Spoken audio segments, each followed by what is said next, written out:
বিশ্বনবী রাহমাতুল লিল আলামিন সাহাবীকে তখন জানিয়ে দিলেন, সাহাবীরে আনমার ও মাহামান আহাব্বা, যে যাকে ভালোবাসে তার সঙ্গে তার হাসল হবে। একটু জোরে বল না। আমাদের সমাজে কিছু যুবক এমন আছে যারা আর্জেন্টিনা, ব্রাজিল, মেসি এবং রোনালদোকে বেশি ভালোবাসে।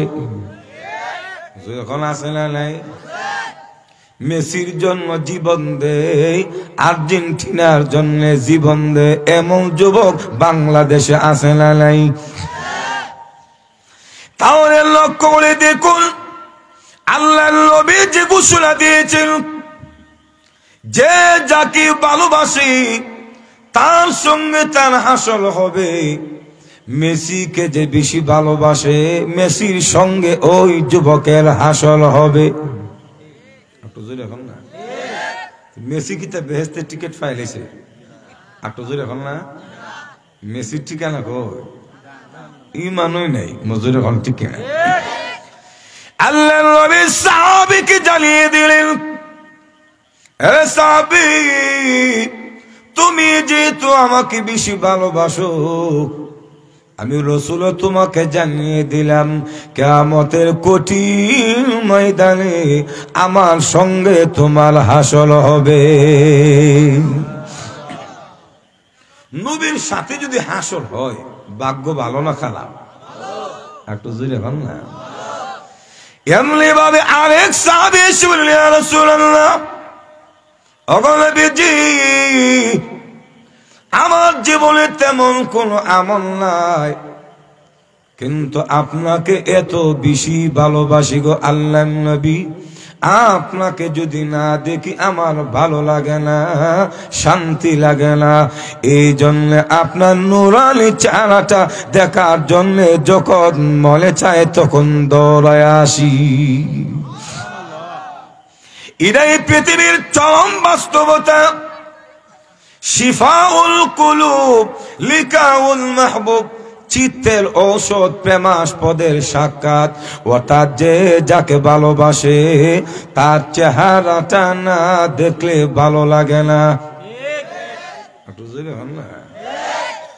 যেমন আমাদের বাংলাদেশি অনেক প্রবাসী বিদেশের বাড়িতে আছে না নাই? একটু জোরে বল। সারাটা দিন কাজ করার পরে সন্ধ্যা বেলা, বিকাল বেলা বাসায় এসে দেখবেন ওয়াইফাই অথবা এমবি কানেক্টরে স্ত্রী সন্তানের সাথে ভিডিও ফোনে কথা বলে। কেন? সারাদিন কাজ করছে, এখন একটু ঘুমাইলে আরাম লাগতো না? একটু জোরে এখন না। না রে ভাগলা, বলছে আনা না দেখলে ঘুমই দিত না। একটু জোরে এখন ঠিক না। কারণ এরা চমকের মতো আকর্ষণ করে। স্বামী স্ত্রী প্রেম ভালোবাসা ভিডিও ফোনে কথা বলতে যেমন বাধ্য করে, ঠিক তেমনি ভাবে যে যাকে ভালোবাসে তাকে না দেখলে ভালো লাগে না। ওই সাহাবী বললেন, ইয়া রাসূলুল্লাহ, গো নবীজি, আপনাকে এত বেশি ভালোবাসি, আপনাকে যদি না দেখি আমার ভালো লাগে না, শান্তি লাগে না। ওগো নবীজি, এই জন্য যখন মনে চায় আপনার নোলালি চেহারাটা দেখার জন্য দৌড়ায়া চলে আসি। কিন্তু নবী গো, বড় টেনশনের মধ্যে আছে আমি। কিসের টেনশন? আপনি তো সবচেয়ে বেশি দামি, আল্লাহর বলে আপনার মতো সম্মান মর্যাদা এত বেশি কারো নাই। নবীর সে আল্লাহর বলে বলো কেউ আছে? একটু জোরে এখন না। ওগো নবীজি, দুনিয়ার সিস্টেম হলো এমন, যার সম্মান যত বেশি ওই লোকটার সঙ্গে যখন মনে চায় তখন দেখা করা যায় না, সাক্ষাৎ করা যায় না। এটা কি মসজিদের ইমাম সব কইছে ধাক্কা দিয়ে ঢুকে যাবে? একটা দৃষ্টান্ত দিলে বুঝবেন। বাংলাদেশের বর্তমান সময়ে অন্তর্বর্তীকালীন সরকারের নাম কি? একটু জোরে হন হইছে না।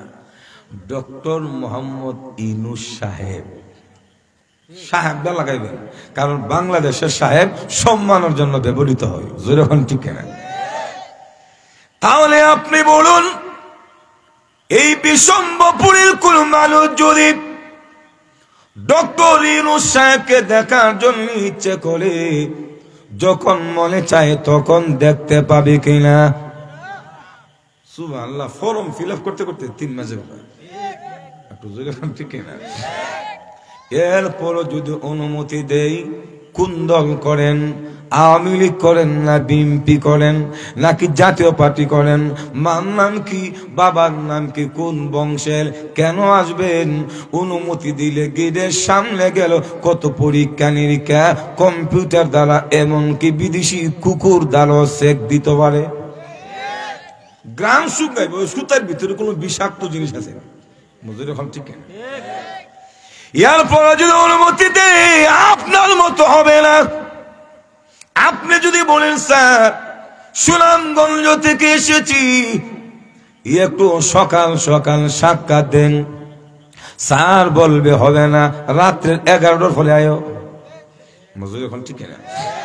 তার মানে হলো, যার সম্মান বেশি, তার ব্যস্ততা বেশি, তার সিকিউরিটি গার্ড বেশি, সহজে অনুমতি পাওয়া যায় না, ইচ্ছা মতো দেখা করা যায় না। ওই সাহাবী বলেন, ওখানে জি আপনিও তো সবচেয়ে বেশি দামি, আল্লাহর পরে আপনার মতো এত দাম কারো নাই। কিন্তু টেনশনে আসি জান্নাতের বিষয়টাই, কারণ জান্নাতের ভেতরে আপনি তো সর্বোচ্চ জান্নাতে থাকবেন, জান্নাতুল ফেরদাউসে আপনি থাকবেন, আপনার দাম বেশি। আমার তো আপনার মতো এত দাম নাই নবী গো। ওই জান্নাতের ভেতরে যখন মনে চায় আপনার নূরানি চেহারাটা দেখতে পাবনি। চিন্তা করছেন বিষয়টা? দুনিয়াতে তো রাসূলের যখন মন চায় তখন দেখা হৃদয়ে শান্তি লাভ করে, কিন্তু জান্নাতের ভিতরে দেখতে পারবো কিনা ওই বিষয়টা দুনিয়াতে টেনশন করে। সুবহানাল্লাহ বলে। আল্লাহর নবীর প্রতি প্রেম এবং ভালোবাসা কি? নবীজি তার বক্তব্য শুনি, প্রশ্ন শুনে বুঝতে পেরেছেন আল্লাহর রসুলকে সাহাবী ভালোবাসে, মহাব্বত করে, রসুলকে সবচেয়ে বেশি সম্মান করে, মহাব্বত করে, তার অন্তরে নবীর প্রেম এবং ভালোবাসা আছে। কিন্তু নবী কোনো জবাব দেয় না, কোনো কথা বলে না, কোনো আওয়াজ দেয় না। এমন পরিস্থিতিতে ওই সাহাবীর প্রশ্নের জবাব দেওয়ার জন্য আল্লাহ কোরআনের আয়াত নাযিল করে দিয়েছে। একটু জোরে এখন না? আল্লাহ আয়াত নাযিল করে জানিয়ে দিলেন, ও নবীজি আপনার সাহাবীকে বলুন, মাইয়ুতিল্লাহ ওয়ার রাসূলা ফাউলাইকাল্লাযীনা আন'আমাল্লাহু আলাইহিম মিনান নাবিয়্যিন ওয়াশ শুহাদা'i ওয়াস সালিহিন। ও নবীজি আপনি আপনার সাহাবীকে জানিয়ে দেন, যে ব্যক্তি আমি আল্লাহর বিধান মতো চলবে, আপনার আদর্শ মতো যারা জীবন গঠন করবে, আপনি জানিয়ে দেন জান্নাতের ভেতরে আপনার সাথে আমার জান্নাতের মেহমান হবে। বিশ্ব নবীর আদর্শ মানলে নবীর সাথে জান্নাত। সুবহানাল্লাহ জোরে বলেন। আল্লাহর রাসূল জানিয়ে দিয়েছেন, মান আহাব্বা সুন্নতি ফাকাদ আহাব্বানি ওয়া মান আহাব্বানি কানা মাই ফিল জান্নাহ। রাসূল বলেন, যে ব্যক্তি আমার সুন্নতকে মহাব্বত করলো, আমাকে মহাব্বত করলো, আর আমার সুন্নতকে যে মহাব্বত করবে, আল্লাহর জান্নাতের ভেতরে আমার সাথে জান্নাতে থাকবে। তাহলে পরিষ্কার, রসুলের সুন্নাহ, রসুলের আদর্শ মানলে নবীর সাথে জান্নাত, এতে কোনো সন্দেহ। এখন আপনারা যারা আছেন নবীর সাথে জান্নাতে থাকতে চান তো? এখন না? তাহলে নবীর সাথে জান্নাতে থাকতে হলে কি করতে হবে? নবীর আদর্শ মানতে হবে, নবীর আদর্শটা কি? ওয়াজে গেলে শুনে আদর্শ মানো, তাফসিরে গেলে শুনে আদর্শ মানো, মসজিদে গেলে জুমার দিনে ইমাম সাহেব বলে আদর্শ মানো, কিন্তু আদর্শটা কি জানার দরকার আছে না নাই? আল্লাহর নবীর আদর্শ হলো রাসূলের সুন্নাহ মতে চলা। মা আতাকুমুর রাসূলু ফাখুযুহু ওয়া মা নাহাকুম আনহু ফান্তাহু। রাসূলের সুন্নাহ মতে চলা। আল্লাহর নবী যেগুলি করার জন্য বলেছেন এগুলি করা, যেগুলি বর্জন করার জন্য বলেছেন এগুলি বর্জন করার নামই হলো নবীর আদর্শ মানা। কিন্তু দুঃখের বিষয়, রাসূলের আদর্শ আমাদের সমাজে নাই। বুঝলি এখন ঠিক কিনা? শুধু ওয়াজ মাহফিল কইরা শুননা যান, ওয়াজের বাহিরে গেলে আর কিচ্ছু মনে থাকে না, নবীর আদর্শর কথা আর মনে থাকে না। কথা বলেন ঠিক কিনা? আল্লাহর নবীর আদর্শগুলি মানতে হলে ঘুমাইতে গেলে নবীর আদর্শ কি, খাবার খাইতে গেলে নবীর আদর্শ কি, চুল কাটার মধ্যে নবীর আদর্শ কি, জামার মধ্যে নবীর আদর্শ কি, সবগুলি ফলো করতে হবে। কথা বলেন ঠিক কিনা? কিন্তু দুঃখের বিষয়, রাসূলের আদর্শ সুন্নাহ হলো সমান জায়গায় দস্তরখান বিছাইয়া খাবার খাওয়া, আঙ্গুলগুলি চেটে চেটে খাবার খাওয়া, পিঠ পরিষ্কার করে খাবার খাওয়া। কিন্তু চরম বাস্তবতা, আমাদের সমাজ ব্যবস্থাটা এমন হয়ে গেছে, অনেকের ঘরে দস্তরখানা নাই। বিশেষ করে বড়লোক হইলে খাবার তখন দুতলার ছাদে উঠে যায়, এটার নাম হইলো ডাইনিং টেবিল। দুতলা তোলে, বুঝলে এখন ঠিক না? এখন একটা বলে সিটার নাম হলো অটোমেটিক টেবিল।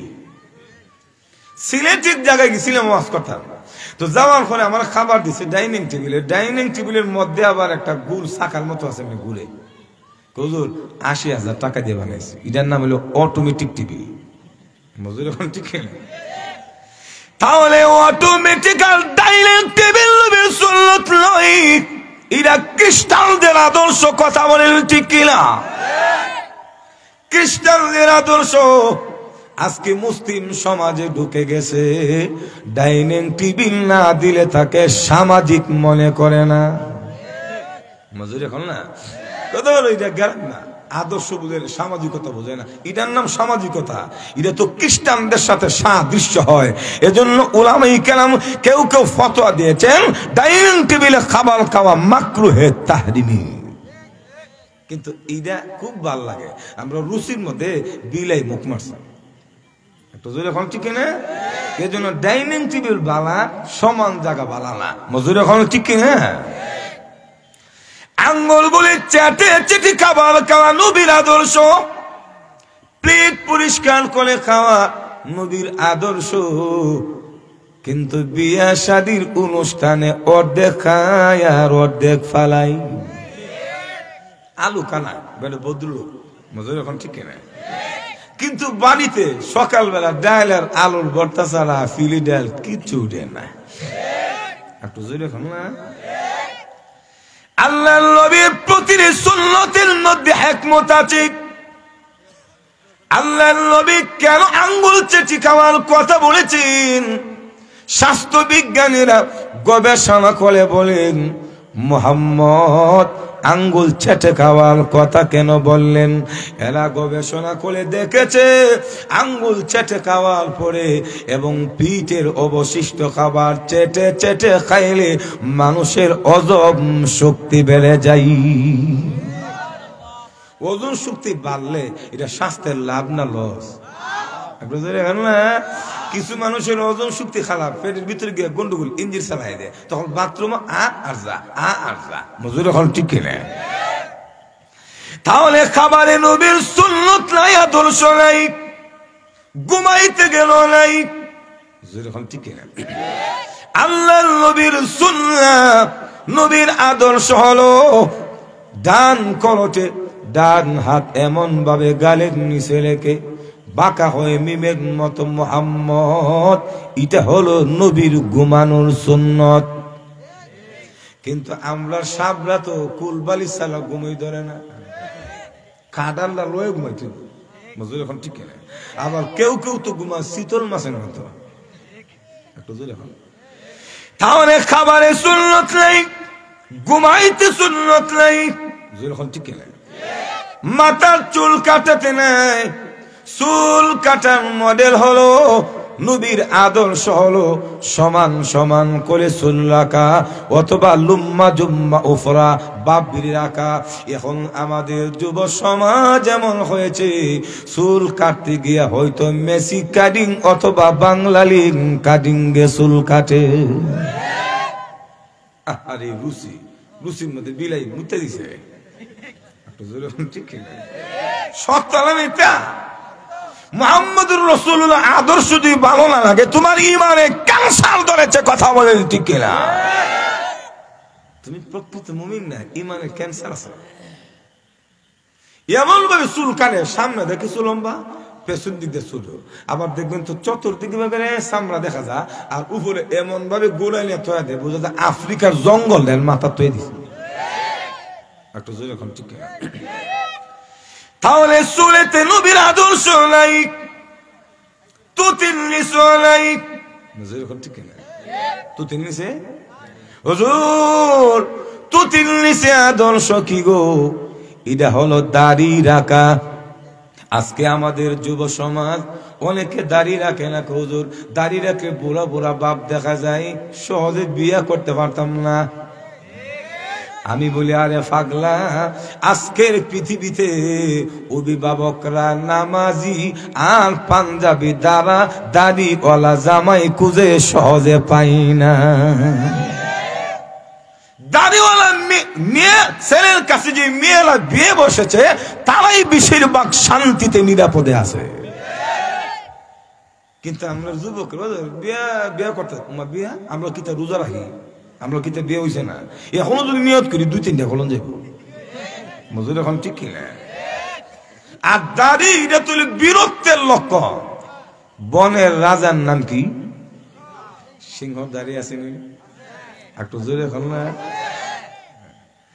তাহলে সিংহল জামাল দাঁড়িয়ে আছে, বীর বীরত্ব, জোরে এখন ঠিক কিনা?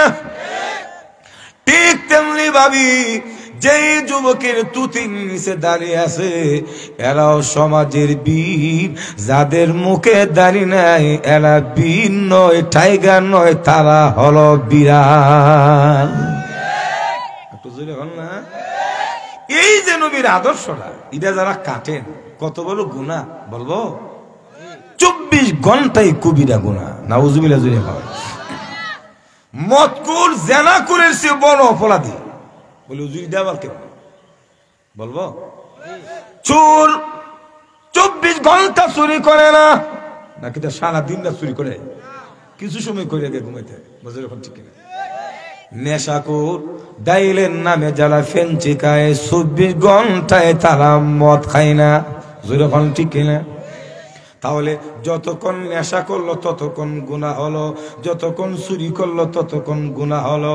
আর দাড়ি না রাখলে 24 ঘন্টায় গুনাহ হয়, কারণ 24 ঘন্টায় তো তার দাড়ি নাই। বুঝলি এখন ঠিক না?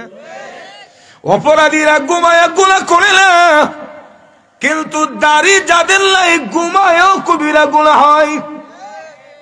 কারণ ঘুমাইবার সময় কি তা দাড়ি থাকে নাকি তা লাগায় ঘুমান?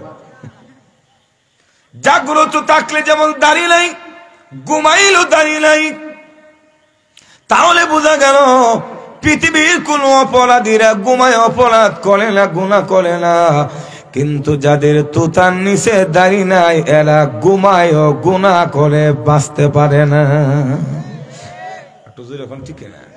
তো ঘুমানোতে নবীর সুন্নাহ নাই, আদর্শ নাই, খাবারে নাই, দাড়িতে নাই, মাথাতে নাই, মজুর এখন ঠিক না?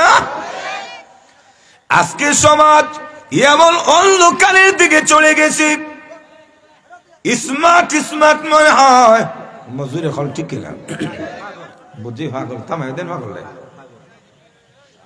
তো ভাইয়ের আমার চলে আসুন, আল্লাহর নবী বিশ্ব নবী রাহমাতুল লিল আলামিন বলেন, মান আহাব্বা সুন্নতি ফাকাদ আহাব্বানি ওয়া মান আহাব্বানি কানা মাই ফিল জান্নাহ। উম্মতেরা রে, যে ব্যক্তি আমার আদর্শকে লালন করো, আমার সুন্নতকে মহাব্বত করো, আমাকে মহাব্বত করা হলো, আর আমাকে মহাব্বত যারা করবে কিয়ামতের কঠিন ময়দানে আমার সাথে আল্লাহ জান্নাতের মেহমান হবে। নবীর সাথে যদি জান্নাতে যেতে চান, আজ থেকে দৃঢ় প্রতিজ্ঞাবদ্ধ হতে হবে, কোনদিন নবীর আদর্শ সুন্নাত থেকে আমরা দূরে থাকবো না। রাজি আছেন? কে কে হাতটা একটু আল্লাহরে দেখাই দেন। মাশাআল্লাহ।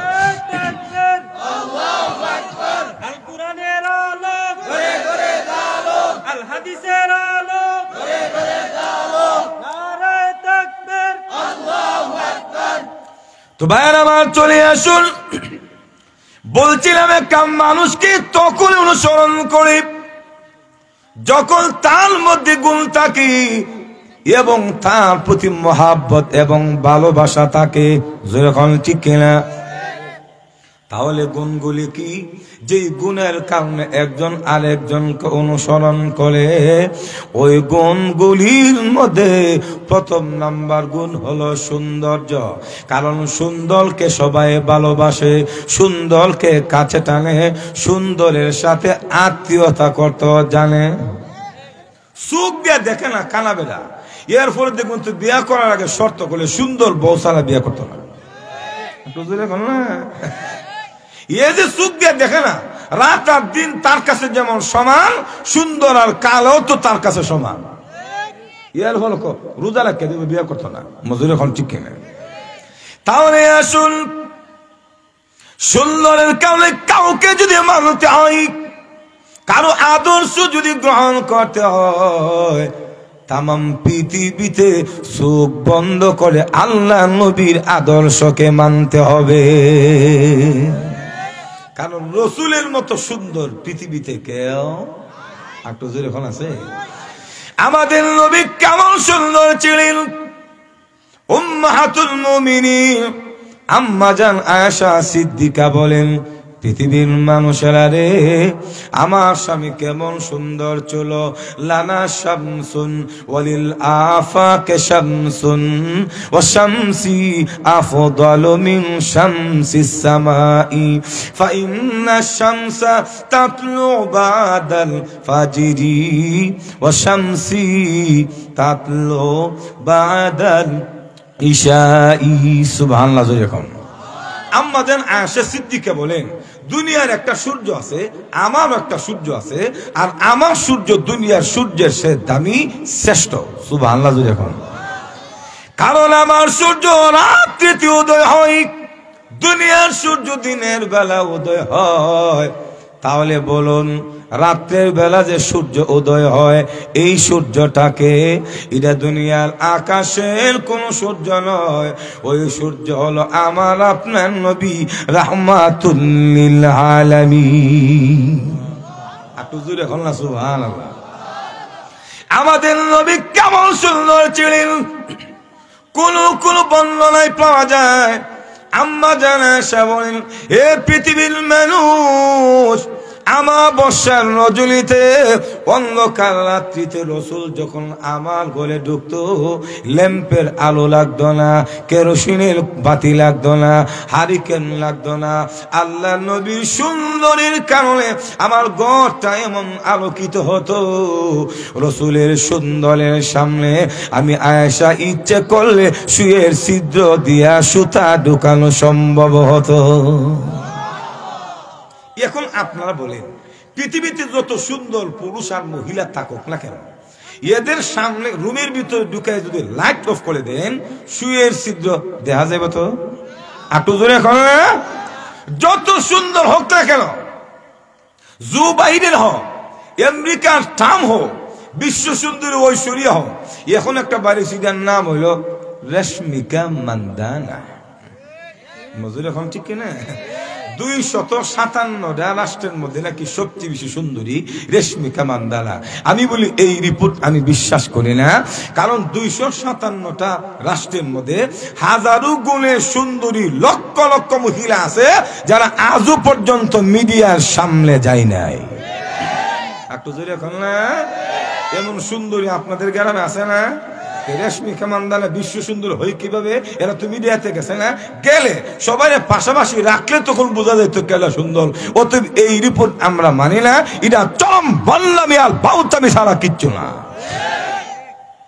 তাহলে আপনারা বলুন, রেশমিকা মান্দানা হোক, বিশ্ব সুন্দরী ঐশ্বরিয়া হোক, জো বাইডেন হোক, ট্রাম্প হোক, আরো যদি কোন সাদা লাল সামরার কোন মানুষ সমাজে থাকে, এদেরকে একটা রুমের ভেতরে ঢুকাইয়া যদি লাইট অফ করে দেন, সুয়ের ছিদ্র দেখবেন দূরের কথা, আমার তো মনে হয় 26 ইঞ্চি 5-এর ছিদ্র দেখা যাবে না। একটু জোরে এখন ঠিক না? রসুলের সুন্দরের সামনে সুয়ের ছিদ্র দেখা যাইত, আর বিশ্ব সুন্দর সুন্দরীর সামনে 5-এর ছিদ্র দেখা যায় না। মজুর এখন ঠিক কিনা? তাহলে সুন্দরটা কে বেশি? আমাদের নবী মুহাম্মদুর রাসূলুল্লাহ। আরেকটা বিষয় শুনুন, পৃথিবীতে যত সুন্দর মানুষ থাকুক না কেন, সব দিকটা সুন্দর না, কোন না কোন একটা দোষ থাকে। হয়তো দেখবেন বেশি লম্বা অথবা কাটো, বুঝলে এখন ঠিক কিনা, অথবা জিংলার মতো চিকন, অথবা ফ্যাট বড়। ফ্যাটটা আসেনি বিশেষ করে সুদকুর যারা, এখন না সুদকুরের ফ্যাট একটু বড়ই থাকে। দুনিয়াতে যেমন ফ্যাট বড়, জাহান্নামে গেলে ফ্যাট বড় থাকবো। আল্লাহ রসুল বলেন বুতুদহুম কাল বুয়ুত ওয়া ফিহা আল হাইয়াত, সুদকুরের ফ্যাট হবে বিল্ডিং এর মতো, আর এক একটা ফ্যাটের ভিতরে বিষাক্ত সাপ তাদেরকে কামড়াইতে থাকবে, শাস্তি দিতে থাকবে। ফ্যাট যদি বড় সুন্দর লাগে, একটু জোরে না, তাহলে লক্ষ্য করে দেখুন, কোন না কোন একটা দোষ থাকে। হয়তো লম্বা, বেশি লম্বা সুন্দর না, আবার বেশি খাটো হইল এটা সুন্দর না। এটা আমাদের ব্রাহ্মণবাড়ির ভাষায় বলা হয় বাউন্যা, মাটির তল্লারে। বেটা যদি লন্ডনীয় হয় আর বাউন্যা হয়, সুবহানাল্লাহ, সহজে মেয়ে বিয়ে দেয় না। আবার দেখবেন বেটা সুন্দর কিন্তু সুখের সেন্টার জাগাত নাই, একটা ছোট আর একটা বড় টেগরা, যেমন গোলাম আহমদ কাদিয়ানি। তাহলে শুনুন, আমাদের নবী এমন সুন্দর ছিলেন, আল্লাহর নবী বেশি লম্বা না কাটো না। কাটো একটা দোষ, তাই কাটো না, লম্বা একটা দোষ, তাই নবীজি লম্বা না। রসুল ছিলেন মুতাওয়াসিত, মধ্যম কিসিমের। এরপরও আল্লাহর নবীর সামনে কোন লম্বা মানুষ যদি দাঁড়াতো, আল্লাহর রসুলকে সবচেয়ে বেশি লম্বা মনে হতো। একটু জোরে কম না? তোমার আবার চলে আসুন, আল্লাহর নবী কেমন সুন্দর ছিলেন। রসুলের গঠন প্রণালী শামাইলে তিরমিজিতে যত সুন্দর করে তুলে ধরেছেন, ওই আলোচনা যদি এখানে করা হয়, ফজরের আজান হবে কিন্তু নবীর সুন্দরের আলোচনা শেষ হবে না। শুধুমাত্র এতটুকু বলবো, এক কবি বলেন, খুলিকতা মুবাররাআম মিন কুল্লি আইবিন কান্না খুলিকতাহু কামা তাশা। হে রাসূল, আপনি যেমন সুন্দর চাইছেন, আল্লাহ আপনাকে এমন সুন্দর বানাইছেন। আপনার বডিতে, আপনার স্ট্রাকচারে বিন্দু পরিমাণ দোষ ত্রুটি নাই, সকল দোষ ত্রুটি থেকে আপনি পবিত্র। সুবহানাল্লাহ। আরেকটা বিষয় শুনেন, কেউ যদি বেশি সুন্দর হয়, দেখবেন সুন্দর মানুষের চরিত্র কিন্তু সুন্দর হয় না। একটু জোরে বল না। যত ঝামেলা আছে সুন্দর রে নিয়া টুনটুনি টুনটুনি করে, জোরে ঠিক না? কিন্তু আমাদের নবী এমন সুন্দর, রসুলের চরিত্রটা আরো বেশি সুন্দর। আম্মা জান আয়েশাকে বলেন, ও মা, মাগো বলুন না নবীর সুন্দর চরিত্রের বর্ণনা দেন, রসুলের চরিত্রটা কেমন একটু বলেন। কারণ বউ জানে স্বামীর চরিত্রটা কেমন। আপনি যে কত নাম্বারের সাপ, সমাজের কেউ না জানলো বউ ঠিকই জানে। দুইজন ব্যক্তি এমন রিপোর্ট দিতে পারে যারা ইসরায়েলের মোসাদ, ভারতের বাংলাদেশের সিআইডি দিতে পারে না। এর মধ্যে 1 নম্বর হলো বউ, 2 নম্বর হলো ড্রাইভার। কারণ ঘরে থাকলে বউ সাথে থাকে, আর বাইরে গেলে একটু জোরে এখন না, আপনি কি করেন, নেশা করেন কিনা, কি খান, কি পছন্দ করেন, সিগারেট খান কিনা, কেমনি ঘুমান, এই ডিটেলস, এই তথ্য একমাত্র আপনার বউই দিতে পারে। জোরে এখন ঠিক কিনা? এজন্য সাহাবীরা বলেন, বলো দেখি নবীর চরিত্র কেমন। আম্মা জান আয়েশা বলেন, ও সাহাবীরা, আমার স্বামীর চরিত্রের বর্ণনা শোনো। কানা খুলুকুহু আল কুরআন, আল্লাহর রাসূলের চরিত্র হলো 30 পারা কোরআন। অর্থাৎ কোরআনে যেমন কোনো ভুল নাই, কোনো ত্রুটি নাই, আল্লাহর নবীর চরিত্রের মধ্যে বিন্দু পরিমাণ ত্রুটি নাই। তাহলে সুন্দরের কারণে কাউকে যদি অনুসরণ করতে হয়, রসুল যেহেতু জগৎ বিখ্যাত সুন্দর, সুতরাং রসুলকে অনুসরণ করতে হবে। কথা বলেন ঠিক কিনা? নবীর মতো সুন্দর আর কেউ। 2 নম্বর কারণ, আমাদের সমাজের কালচারটা এমন হয়ে গেছে, ধর্মীয় বিষয় ওই মানুষটার প্রতি ভক্তি শ্রদ্ধা বাড়ায়া দেয়, তাকে অনুসরণ করে, যার মধ্যে কিছু কেরামতি দেখে। ফু দিয়া যদি গ্লাস পাড়ে আলা, উড়াল দিয়ে যদি আকাশে দূর মারে, তখন সুবহানাল্লাহ, উজুরের ভিতরে মাল আছে। একটু জোরে এখন ঠিক না? এইবারে মানতে। তো যদি এমন অলৌকিক ঘটনার কারণে কারো প্রতি ভক্তি শ্রদ্ধা বাড়াইতে হয়, কারো আদর্শ মানতে হয়, রসুলের আদর্শ মানতে হবে। কারণ রসুলকে আল্লাহ রাব্বুল আলামিন প্রায় 3 থেকে 3,500 মুজিজা দান করেছে। একটু জোরে এখন না, সবগুলি মুজিজা বলা যাবে না, 1-2টা বলি। আপনারা প্রচন্ড গরমে রুদ্রের তাপ থেকে বাঁচার জন্য ছাতার দরকার আসেনি, শঙ্কর ছাতা। জোরে এখন ঠিক কিনা? কিন্তু আমাদের নবী প্রচন্ড গরমে রুদ্রের মধ্যে ঘর থেকে বের হলে ছাতা লাগতো না। নবীর গায়ে যেন গরম না লাগে, আকাশের মেঘমালা ছাতার মতো ছায়া দিয়েছে। জোরে এখন না সুবহানাল্লাহ।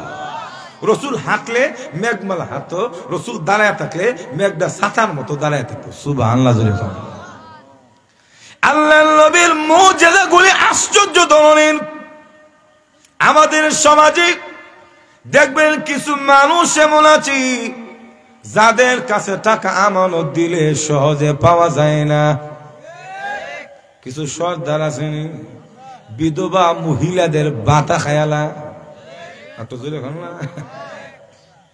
আপনি ন্যাশনাল ব্যাংক, সোনালী ব্যাংক, অগ্রণী ব্যাংক, ইসলামী ব্যাংক, আল আরাফা ব্যাংক, কৃষি ব্যাংক, বাংলাদেশ ব্যাংক, এর ফলে ডাচ বাংলা ব্যাংকে যদি টাকা রাখেন, কোনো না কোনো সময়ে টাকা পাবেন। কিন্তু ওই সর্দার গোষ্ঠী, তাদের হাতে টাকা দিলে কিয়ামত হবে, টাকা আর পাওয়া যাবে না। বুঝলি এখন ঠিক না? তো এমন একজন মাতাব্বর ছিল আবু জাহেল মক্কাতে। তার কাছে ইহুদি মহিলা টাকা পাইতো, তো তার কাছে টাকা চাইতে গেলে আরো কুদে। তো আমরা সমাজে দেখবেন, তো কেউ যদি টাকা না দেয়, তখন বড় সর্দারে গিয়ে ধরে যে, চাচা, চেয়ারম্যান সাহেব, আমার টাকাটা একটু আদায় করে দেন। বুঝলি এখন ঠিক কিনা? তো ওই ইহুদি মহিলা খুঁজতে খুঁজতে আল্লাহ রসুলের কাছে গেছে, গিয়ে মুহাম্মদ, আপনার চাচা আবু জাহেলের কাছে কিছু টাকা পাই, টাকাটা দেয় না, একটু আদায় করে দেন। তো নবী কেমনে আদায় করবে? কারণ আবু জাহেলের তো ক্ষমতা তখন বেশি, সে হইল সন্ত্রাস। মজুর এখন ঠিক না? আর মুসলমানের সংখ্যা তো তখন কম।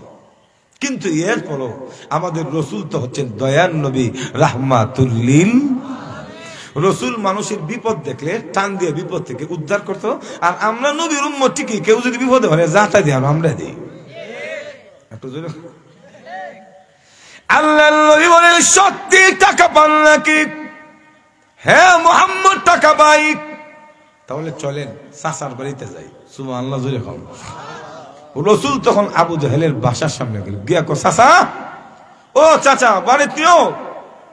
আবু জাহেল কো কে রে? আমার গিদের সামনে দাঁড়ায় এ তো মুডা গলায় আওয়াজ দাও, সাহস তো কম না। মজুরে হন ঠিকই না, কারণ নেতার বাড়ির সামনে গিয়ে জোরে ডাক দেওয়া এটা তার শানের খেলাফ। একটু জোরে হন। তো আবু জাহেল যখন বলছে কে তুমি, আমার নাম দিয়ে ডাকো, তখন রসুল বলেন চাচা আমি মুহাম্মদ। সুবহানাল্লাহ বলবেন না? আবু জাহেল কো মুহাম্মদ, মুহাম্মদের কুজি মারবার লাগে, আর মুহাম্মদ আমার গিটের সামনে দরজা করছে। কুলার পরে তাকায় দেখে আল্লাহ রসুল দাঁড়িয়ে আছে। সুবহানাল্লাহ জোরে এখন। আল্লাহ রসুল তখন ওই আবু জাহেলকে বলে চাচা এই মেয়েটাকে আপনার কাছে টাকা পাই? বললাম মহিলাটা। বলে হ্যাঁ। তাহলে টাকাটা দেরি না করে এই মুহূর্তে দিয়ে দেন। সুবহানাল্লাহ বলবেন না? এত বড় সন্ত্রাস, নেতার বাড়ি থেকে এত বড় অর্ডার দেওয়া এটা সাধারণ কথা? রসুল বলতে দেরি হয়েছে, ঘর থেকে টাকাগুলি এনে রসুলের সামনে মহিলার হাতে পরিশোধ করতে দেরি হয়ে যায়। তো একটা বিষয়, রসুলও চলে গেলেন, মহিলা চলে গেল। তো একটা বিষয় দেখবেন আমাদের সমাজও নেতার সাথে কিছু লোক থাকে, এটির নাম হইল সামসা। যেরকম কি চা, যে শ্রীমঙ্গল, রাজনগর, মুন্সিবাজার, কুলাউড়া, বললেখার বাগানের চা না, এটা হইল চামচা। একটু যেরকম আগে বুঝতাম না সামসা কেন থাকে, এখন বুঝছি আরে চেয়ারম্যান আর এমপি দিয়ে খাইতো ঘুরে খাইতো। এখন ঠিক না। তখন সামসারা বলে লিডার বুঝছি না। কি বুঝছো না? বলে আপনি আমাদেরকে বলেন মোহাম্মদকে আপনি পছন্দ করেন না, দেখতে পারেন না, লাইক করেন না, পাইলে মেরে ফেলবেন, হাত পা ভেঙে ঘুরাই দিবেন, এখন দিয়ে কিচ্ছু করলেন না, উনি বলতে দিল টাকাটা দিতে দেরি করলেন না, তাহলে আমরা সামনে তো হুমকি দুমকি দেন কেন? ও বুঝছি, আপনি আমরা হুমকি দুমকি দিয়া, মোহাম্মদের হুমকি দুমকি দিয়া আমরা হাতে রাখেন, আর তলে তলে চাচা বাতিদার সম্পর্কটা ঠিক হয়ে রাখেন। মজুর এখন ঠিক না। আবু জাহেল তখন কি বলছে বলবো? এমনি আবু জাহেল বলে শুন, আমি আসল ঘটনা তোদেরকে বলিনি। বলে আসল ঘটনা কি? এমনি আবু জাহেল বলে আমার চোখে যা দেখেছি তোদের সুখ দিয়া তা কোনদিন দেখস নাই। উস্তাদ কি দেখছেন? শুন, গিটটা খুলে যখন আমি বাহিরে নজর দিলাম, এমনি তাকা দেখি আমার ভাতিজা মোহাম্মদ দাঁড়িয়ে আছে, আর তার সামনে বিষাক্ত একটা সাপ হা করে তাকিয়ে আছে। একটা টুট জমিনে আর একটা আকাশে। সুবহানাল্লাহ বলবেন না? মোহাম্মদ দাঁড়িয়ে আছে, তার কাছে একটা সাপ, সাপের একটা টুট কই মাটিতে, আর একটা এমন সাপ যদি আপনি দেখেন ভিতরে হয়নি থাকবো তো একটু জোরে। হে আমার করবেন শুন, আমি চোখ খুলে তাকিয়ে দেখি আমার ভাতিজার সামনে বিষাক্ত সাপ, একটা টুট মাটিতে আর একটা টুট আকাশে। দুই টুটের মধ্যে জিহ্বাটা নাড়াচাড়া করে আমাকে বলে আবু জাহেল বেয়াদবি করবি তো পেটের ভিতরে আসবি। সুবহানাল্লাহ বলবেন না? সাপে যদি বলে বেয়াদবি করবে তো খাইলাম, টাকাটা দিবি নাকি আমার পেটের ভিতরে আইবি? আপনি কি মনে করেন আপনি টাকা দিতেন না? সুবহানাল্লাহ, বোর স্বর্ণ গলে বিচ্ছা তাড়াতাড়ি দিয়ে দেবে। একটু জোরে এখন ঠিক। এই হলো রাসূলের একটি মুজিজা। আরেক বর্ণনা এসেছে আবু জেল বলে আমি গিট খুলে যখন দেখি আমার ভাতিজা দাঁড়িয়ে আছে, মুহাম্মদের চেহারাটা দেখতে দেরি হয়েছে, আমার অন্তরের মধ্যে কম্পন শুরু হইতে দেরি হয় নাই, আতঙ্ক শুরু হয়ে গেছে। এটাকে বলা হয় রূপ। আল্লাহ রসুল বলেন ফুদ্দিলতু আলাল আম্বিয়া বিসিত্তিন উতিতু জাওয়ামিউল কালিম ওয়া নুসিরতু বিরূপ। আল্লাহ আমাকে 6টা বৈশিষ্ট্যের মাধ্যমে গুণে গুণান্বিত করে সমস্ত নবী রাসূলের উপর আমাকে শ্রেষ্ঠত্ব দান করেছেন। এই 6টা আমারে দিছে, আর কাউকে দেয় নাই। এর মধ্যে একটা হলো রূপ। রূপ মানে আতঙ্ক ভাব। রাসূলের চেহারা দেখলে মাঝে মধ্যে দুশমনদের কলিজার পানি শুকায় যায়, তো এটাকে বলা হয় রূপ। জোরে এখন ঠিক না, আরো জোরে এখন না। আবু জাহেল বলে শুন, আমি যখন আমার বাতিজার চেহারা দেখেছি, চেহারাটা দেখার সাথে সাথে আমার অন্তরে কম্পন শুরু হয়ে গেছে, আমার কলিজা শুকিয়ে গেছে। এখন যদি টাকাটা না দে আমার মনে হয় পৃথিবী থেকে আমি বিদায় হয়ে যায়। এখন বল আমি মরতাম না বাঁচতাম?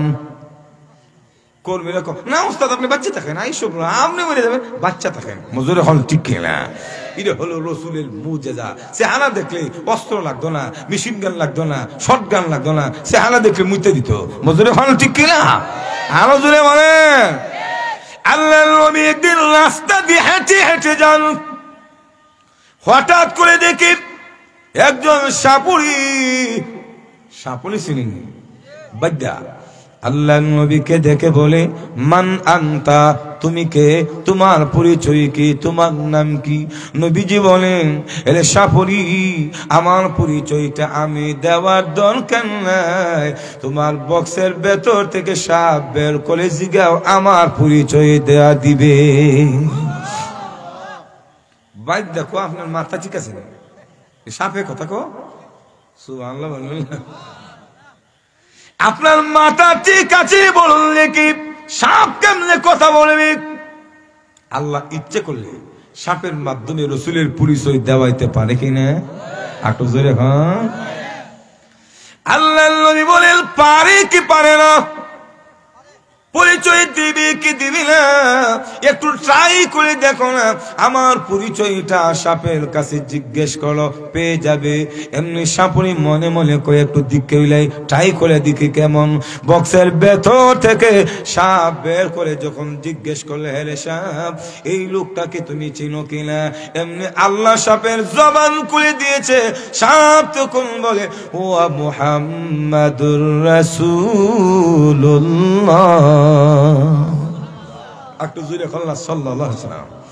সাপ দেখে ওই হেরে লাদান, তোর মতো মরক্ষ পৃথিবীতে নাই, ওনাকে তুমি চিনো না, উনি সাধারণ কোন মানুষ নয়, উনি এমন একজন মহামানব যাকে কেন্দ্র করে আল্লাহ পৃথিবী সাজিয়েছেন। তোমাকে বানিয়েছেন, আমাকে বানিয়েছেন, তিনি আখির নবী, আল্লাহর হাবিব, রাহমাতুল লিল আলামিন। একটু জোরে বলনা সুবহানাল্লাহ। তাহলে সাপের মুখ থেকে রাসূলের পরিচয় দেওয়া এটা অলৌকিক ঘটনা না? একটু জোরে এখন না? এভাবে যদি রাসূলের মুজিজা বলতে যায় ফজল হয়ে যাবে, শেষ হবে না। তো আমাদের সমাজে যে অলৌকিক ঘটনার কারণে একজন আরেকজনকে অনুসরণ করে, তাহলে ওই দিক দিয়ে বিবেচনা করলে রাসূল কি করতে হবে? কারণ রাসূলের মতো এত অলৌকিক ঘটনা মুজিজা পৃথিবীর আর কেউ দেখাইতে পারে নাই, পারবেও। মজুর এখন ঠিক না? আমরা তো এগুলির বক্তব্য শাহজালাল মুজাদ্দিদ আমানি সুরমা নদীর নামাজের মুসল্লা বিছায় পার হয়ে গেছে, নৌকা লাগছে না। মজুর এখন ঠিক না? এই জন্য তো আমরা উলিমলি করি। হ্যাঁ, এমন বুজুর্গ আকাবিরদের মধ্যে আমাদের মধ্যে ছিল যারা এমন কেরামতি দেখাইতে পারছে, যেমন আল্লামা নুরউদ্দিন গহরপুরী রহমাতুল্লাহ আলাইহি, বলো হুজুর ব্রাহ্মণবাড়ি, বলো হুজুর মুফতি আজম মুফতি নুরুল্লাহ রহমাতুল্লাহ আলাইহি, এদের জীবনে এমন অলৌকিক ঘটনার অভাব। আগে কিন্তু হজ করতে যাইতো জাহাজ দিয়া, মজুর এখন ঠিক না? তো মুফতি নুরুল্লাহ রহমাতুল্লাহ জাহাজ দিয়ে হজ করতে যায়, জাহাজের মধ্যে উঠার পরে নদীর মধ্যস্থলে যাওয়ার পরে তাকায় দেখে আকাশের মধ্যে কিছু পাখি উড়ে। এটার নাম হলো যে আমরা যেটা চিনি আবাবিল পাখি। ও আরসালা আলাইহিম তায়রান আবাবিল। মুফতি আজম মুফতি নুরুল্লাহ রহমাতুল্লাহ আলাইহি তখন হাত লম্বা করে ওই পাখির দিকে লক্ষ্য করে বলে, হেরে পাখি তুমি আমার হাতে বসো। বলতে দেরি হয়েছে, উড়ন্ত একটা পাখি আবাবিল মুফতি নুরুল্লাহর হাতে বসতে দেরি হয় নাই। তিনি তখন পায়ের মধ্যে চুমু খাইয়া একটু মরে চড়ে বলে, তুমি বলো ভাগ্যবান, কারণ তোমার দ্বারা রব তার ঘর হেফাজত করেছেন। সুবহানাল্লাহ। মুফতি নুরুল্লাহ আল্লাহ বলি ছিল, ওনার কথা পাখি শুনতো, আর আমরার কথা মানুষই শুনে না। একটু জোরে এখন ঠিক না? তোমার আবার চলে আসুন, অলৌকিক ঘটনার কারণে যদি কাউকে মানতে হয়, কারো আদর্শ যদি জানতে হয়, ধারণ করতে হয়, তামাম পৃথিবীতে চোখ বন্ধ করে আল্লাহ নবীর আদর্শ মানতে হবে। ঠিক কিনা? 3 নাম্বার পয়েন্ট, আমাদের সমাজের মানুষ একজন আরেকজনের ভক্ত হয়ে পেছনে ঘুরে আদর্শ মানে ক্ষমতা থাকলে। একটু জোরে হন না? আপনি এমপি হয়ে দেখেন না আপনার পিছনে মানুষের অভাব থাকতো না? একটু জোরে হন। কারণ বিপদের সময় আপনার একটা ফুলের অনেক ফায়দা হয়। জোরে হন ঠিক কিনা? ক্ষমতার কারণে কাউকে যদি আদর্শ মানতে হয়, কারো সুন্নাহ যদি ফলো করতে হয়, তামাম পৃথিবীতে নবীকে করতে হবে। কারণ আল্লাহর পরে বিশ্ব নবীর মতো এত ক্ষমতা পৃথিবীর কারো নাই। কিয়ামতের ময়দানে আদম নবী, নূহ নবী, ঈসা নবী পর্যন্ত সকল নবী উম্মতকে তাড়াইয়া দিবে, কথা বলবে না, নাফসি নাফসি বলবে। আর মানুষগুলি নাফসি নাফসি বলবে, আল্লাহুম্মা সাল্লিম বলবে। কেউ কারো দিকে তাকাইবে না, সুপারিশ করবে দূরের কথা। কিন্তু এমন কঠিন পরিস্থিতিতে সর্বপ্রথম যিনি কথা বলবেন, যিনি সুপারিশ করবেন, তিনি হচ্ছেন আমাদের নবী মুহাম্মদুর রাসূলুল্লাহ। তাহলে ক্ষমতার কারণে যদি কাউকে মানতে হয়, কালে মানতে হবে?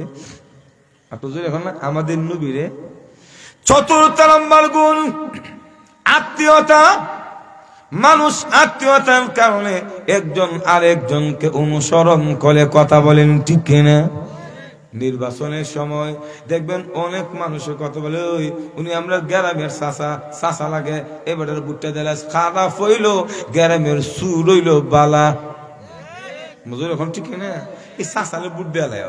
এখন দেখা যায় চাচা চুচা দাঁড়াইলে, চাচা যদি 2 নম্বরও, তখন দেখা যায় আত্মীয়তার লিঙ্গের কারণে চাচালে বুট দিয়ে পাস করার চেষ্টা করে, কথা বলেন ঠিক কিনা? তো আত্মীয়তার কারণে কেউ কাউকে যদি মানতে হয়, অনুসরণ করতে হয়, নবীরই করতে হবে। কারণ রসুল হচ্ছেন আমাদের পিতা, আমরা হলাম তার সন্তান, আমরা রুহানি সন্তান, রসুল হলেন রুহানি আব্বা। তো আপনারা বলেন, বাবা ছেলের সে আত্মীয়তার দিক দিয়ে আর ঘনিষ্ঠ কোনো আত্মীয় আছে? তো আত্মীয়তার কারণে কাউকে যদি মানতে হয়, নবীরই মানতে হবে। কারণ বাপ ছেলের সম্পর্ক। এখন যদি বলেন যে যেই ছেলে বাবারে মানে না, বাবার আদর্শ মানে না, এটা সুসন্তান না কুসন্তান? এখন না? তো আমরা কি কুসন্তান হয়ে মরতে চাই? এখন তাহলে আজকে কি দৃঢ় প্রতিজ্ঞাবদ্ধ হতে হবে, মৃত্যুর আগ পর্যন্ত রাসূলের সুন্নাহ আমরা জিন্দা করব, নবীর সুন্নাত মতো চলবো ইনশাআল্লাহ। ভাইরা আমার শুন, সব কথার এক কথা হলো, নবীর আদর্শ যদি আমরা মানি, আমাদের লাভটা কি? রাসূলের সুন্নাহ যদি মানি, আমাদের লাভটা কি জানার দরকার আসেনি? এখন না? আল্লাহ রাব্বুল আলামিন বলেন, নবী গো, আপনি জগৎবাসীকে জানিয়ে দেন, আপনার আদর্শ যারা মানবে, আমি আল্লাহ তাদেরকে 2টা পুরস্কার দান করব। 1 নম্বর, ইউহিব্বুকুমুল্লাহ, আমি আল্লাহ আপনার আদর্শ মানলে আমি নিজে তাদেরকে ভালোবাসবো। সুবহানাল্লাহ। এখন আপনারা বলেন, কোন দেশের সরকার যদি কাউকে ভালোবাসে, রাষ্ট্রপ্রধান যদি কাউকে ভালোবাসে, এই লোকটার কোন ডর ভয় আসেনি? এখন না? কেন? রাষ্ট্রপ্রধানের ক্ষমতা বেশি। ওই লোকটা কাউকে ভালোবাসলে যদি ভয় না থাকে, গোটা পৃথিবীর মালিক আল্লাহ যদি কাউকে ভালোবাসে, দুনিয়া আখিরাত ভয় থাকবে না। মজুর এখন ঠিক না? রসুলের আদর্শ মানলে 1 নম্বর লাভ, আল্লাহ ভালোবাসবে, আর আল্লাহ ভালোবাসলে আমরা কোনো ভয়। 2 নম্বর লাভ, আল্লাহ রাব্বুল আলামিন বলেন, ওগো নবীজি, আপনি জানিয়ে দিন ওয়াগফির লাকুম যুনুবাকুম, আপনার আদর্শ যারা মানবে আমি আল্লাহ রাব্বুল আলামিন তাদের জিন্দেগীর গুনাহ মাফ করে দিব। এখন আপনারা বলেন, সমাজের কোন মানুষের যদি দোষ না থাকে, অন্যায় না থাকে, অপরাধ না থাকে, এই লোকটারে প্রশাসনের কোন লোক পুলিশে ধরবনি? এখন না কেন?